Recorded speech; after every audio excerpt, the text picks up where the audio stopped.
अस्सलाम वालेकुम स्टूडेंट्स। मोहम्मद आसम फ़रीद की जानिब से आपको खुशामदीद कहते हैं।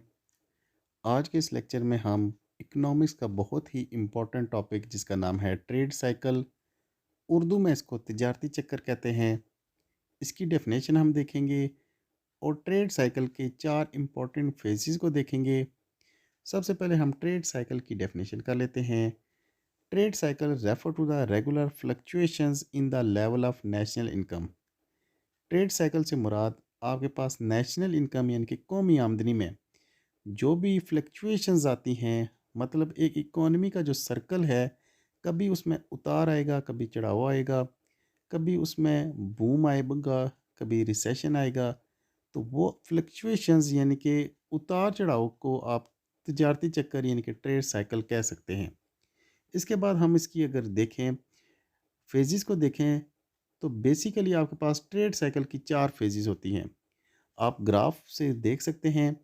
सबसे पहले यहाँ पे आपके पास एक्सपेंशन है, यानी कि एक इकोनॉमी में जब कोई बिजनेस बूम पे जाए तो वो एक्सपेंशन होता है, यानी कि आहिस्ता आहिस्ता वो अगर पीक पे जाना लगे तो वो एक्सपेंशन हो जाता है। दूसरी फेज़ इस पे है पीक की। पीक से मुराद ये है कि आपके पास बूम का रिसेशन है। तो जैसे जैसे आपका बिजनेस बहुत ज़्यादा ग्रोथ करेगा, हर चीज़ स्टेबल होगी, तो वो पीक का सेशन है। इसी तरह से तीसरा जो आपके पास फेज़ होगा, वो होगा रिसेशन का। रिसेशन से मुराद ये है कि आपका जो बिज़नेस है, वो पीक से उतर के आहिस्ता-आहिस्ता वो तनज़्ज़ुली में जाएगा, यानी कि नीचे जाएगा। और आखिरी है आपके पास ट्रफ, यानी कि ये ऐसी सिचुएशन है जहाँ पे आपका बिल्कुल बिजनेस वो ज़ीरो में चले जाएगा, हर चीज़ में लॉस होगा। जैसे कि पिछले कुछ सालों में कोरोना की बीमारी आई थी तो हर बिजनेस लॉस में गया था। तो ये आपके पास बेसिकली बिजनेस साइकिल के चार आपके पास दौर हैं। वन बाय वन हम एक एक चीज़ को डिस्कस कर लेते हैं। आपके पास जो पहला सेशन है वो है डिप्रेशन का। इसकी डेफिनेशन कुछ इस तरह से है, in this phase the whole economy is in depression and the business is at the lowest level. आपके पास जो डिप्रेशन का सेशन है उसमें बिजनेस जो हैं वो लोएस्ट लेवल पे होते हैं और आपकी इकोनॉमी बिल्कुल नुकसान में चली जाती है। इसकी अगर हम कंडीशन देख लें तो आपके पास जो काजेज़ हैं डिप्रेशन के वो कुछ इस तरह से हैं। पहला है the volume of production and trade shrinks. आपके पास जो किसी चीज़ की प्रोडक्शन है और सेल है वो बिल्कुल वो सिकुड़ जाती है। दूसरे नंबर पे आपके पास अनएम्प्लॉयमेंट इंक्रीज़, मुल्क में बेरोज़गारी बहुत ज़्यादा हो जाती है। ओवरऑल हर चीज़ की प्राइसेस जो हैं वो फ़ॉल कर जाती हैं। चौथे नंबर पे प्रॉफिट्स एंड वेजेस फ़ॉल। आपके पास जो किसी भी चीज़ के प्रॉफिट्स यानी कि मुनाफ़े हैं और वेज उजरत है वो कम होना शुरू हो जाती है। Aggregate expenditure and effective demand come down. आपके पास जो एक्सपेंडिचर हैं वो बहुत ज़्यादा हो जाते हैं और किसी चीज़ की डिमांड यानी कि तलब बहुत कम होना शुरू हो जाती है। छठे नंबर पे there is general contraction of credit and little opportunity to invest. कोई भी लोग, कोई भी बंदा, कोई भी बिजनेसमैन किसी भी चीज़ में इन्वेस्ट करने से वो भागता है, यानी कि वो इन्वेस्ट नहीं करता नए बिजनेस में। इसके बाद आपके पास है stock market show the price of all shares and securities have fallen. आपके पास स्टॉक मार्केट में जितनी भी शेयर्स और डिबेंचर की प्राइसेस हैं वो कम होना शुरू हो जाती हैं।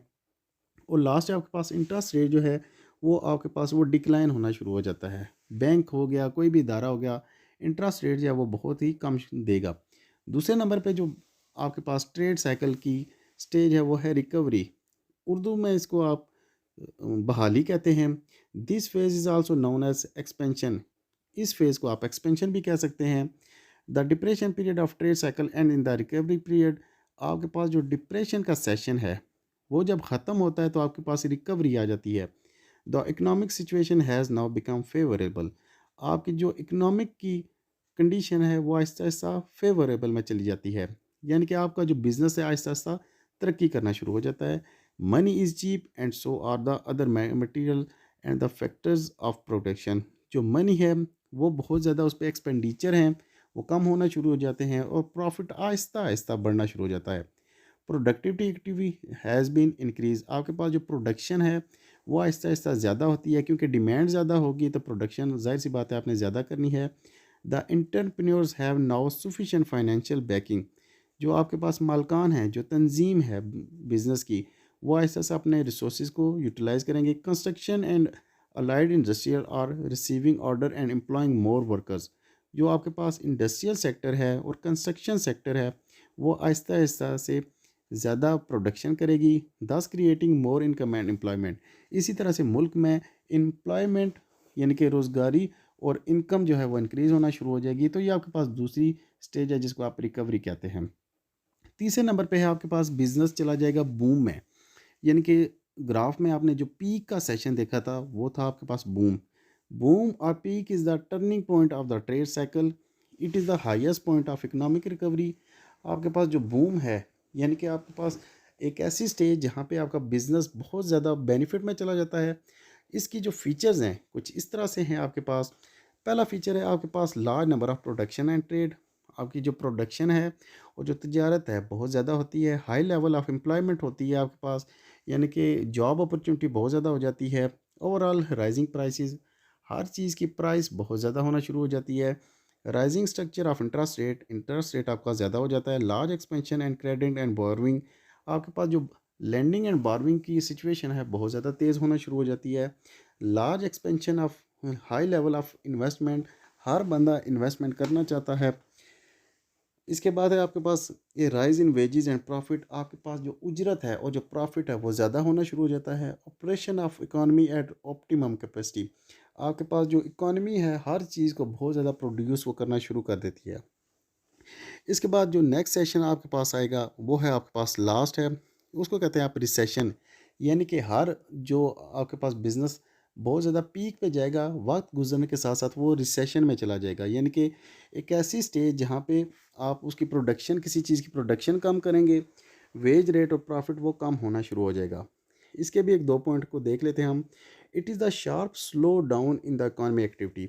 आहिस्ता आहिस्ता अगर आपका बिजनेस बहाली से आपके पास वो नीचे की तरफ आए तो आपके पास रिसेशन का दौर होगा। Just as depression created and condition of recovery, आपके पास जो डिप्रेशन की तरह जो रिकवरी है वो आहिस्ता आहिस्ता कम होना शुरू हो जाती है। इसके बाद rate of interest rise and so also the necessary material, आपके पास इंटरेस्ट रेट आहिस्ता आहिस्ता ज़्यादा होना शुरू हो जाता है और आपका जो बिज़नेस है वो आहिस्ता आहिस्ता नुकसान की तरफ होना शुरू हो जाता है। तो स्टूडेंट्स, ये था आज का टॉपिक। उम्मीद करते हैं आपको लेक्चर की समझ आई होगी। अल्लाह हाफिज़।